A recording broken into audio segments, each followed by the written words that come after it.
Hello and welcome to the Columbia Daily Tribune's Behind the Stripes webcast. This is Tribune sports editor Joe Walljasper along with Tribune football beat writer Dave Matter. Dave, Missouri wins at Tennessee in 4 overtimes. Game that's a whole lot of fun to watch, 51-48. Just maybe the big picture significance you think of Missouri winning that game?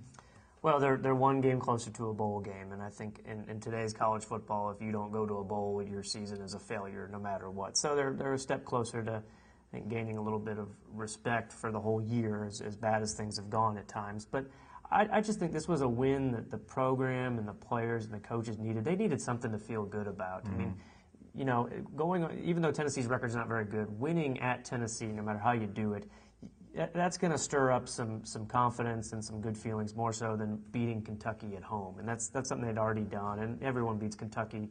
Tennessee is at least a program that has had a really strong history. You're going on to a place where no one had ever played before on that Missouri team.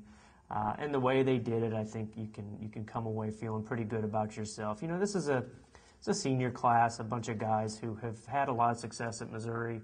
I think, you know, we could probably look at them and say it'd be kind of a shame if they went through this year as tough as it's been and didn't get to experience something like they did on Saturday, regardless how the rest of the year, you know, finishes for them.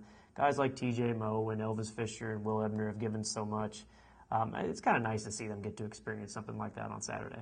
Yeah, it seemed like so much this year has been discussing injured body parts and kind of drab, dull games where the defense is fine and the offense is just spinning its wheels. It just hadn't been a whole lot of fun involved this season. I think for the first time, not only did they win a game, but it was fun to watch. I mean, it was a game that for 4 hours or however long it took, it kind of had you glued to it. Actually, the first half was kind of bad, but after that, I thought that was kind of a big thing because you would hate to think you're going to go through, at least for selfish reasons, 12-week season and just every game just be like you're sitting through church or something. And that's kind of the way the season had gone. Yeah. And so I think that was a big deal.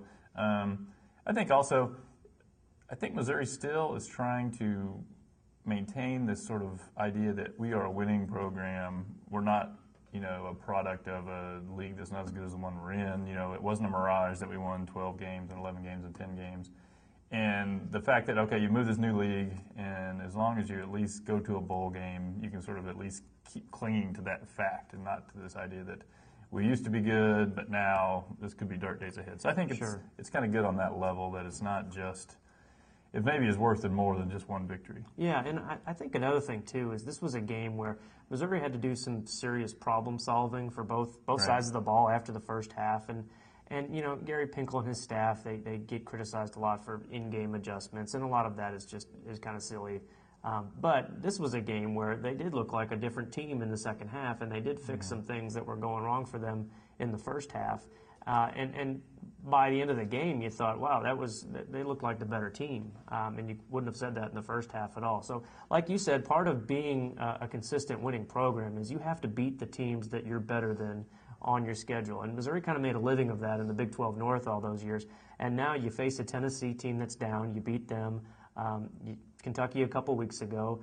Vanderbilt, I don't think we can say that they're a worse program right now because they're looking like they could finish 8-4. So you've got to take advantage of these opportunities, and Missouri did that. And there's just probably fewer of these opportunities in the SEC. You're going to have to steal a few. I thought, too, coming down the stretch, Missouri looked like the team that was maybe a little more used to winning than Tennessee because there were several plays in there where I thought Tennessee had a chance to put the game away and didn't. And then there were several plays where if Missouri hadn't made a particular play, they were going to lose the game. And so when I think about those plays, I think maybe both with coaches and players, you had one team that losing was a little more ingrained and winning was a little more ingrained. I didn't understand why Derek Dooley, they were up by 7 late in the third quarter. They had the ball, I think, on Missouri's 39-yard line in the fourth and fairly short, and decided to hike it to the quarterback and have him punt it. You basically had to gain 19 yards. When I think that if they at that point they were moving the ball well, if they go down and score on that possession, the game may be over. I didn't really understand his to me it was kind of a loser mentality when you get the ball back on your own 40-yard line with 47 seconds left or whatever it was, and you try to throw a couple short passes and then just give up and run the clock out. That made zero sense to me when you have when you got passers like Tyler. If you have a passer like Bray and then you had receivers like they've got, why you wouldn't take a shot down the field is beyond me. Yeah. So I think he kind of deserved what he got. And then conversely for Missouri, for a guy like James Franklin, who not only has had a tough year, but had that disaster game last week where in a similar situation sort of spit the bit, for him to convert 2 fourth downs on that one drive, neither one of which were just drop back in a clean pocket and throw it to a wide open guy. I mean, the one to Marcus Lucas, he was about ready to either take off running or get sacked, and he finds him late, so he's keeping his eyes up. And then Dorial Green-Beckham was wide open, but to find him, he had to roll one way, come back the other, and kind of stick with it. So a lot of plays in there that Missouri seemed like maybe they had the muscle memory of a winner at least to make them.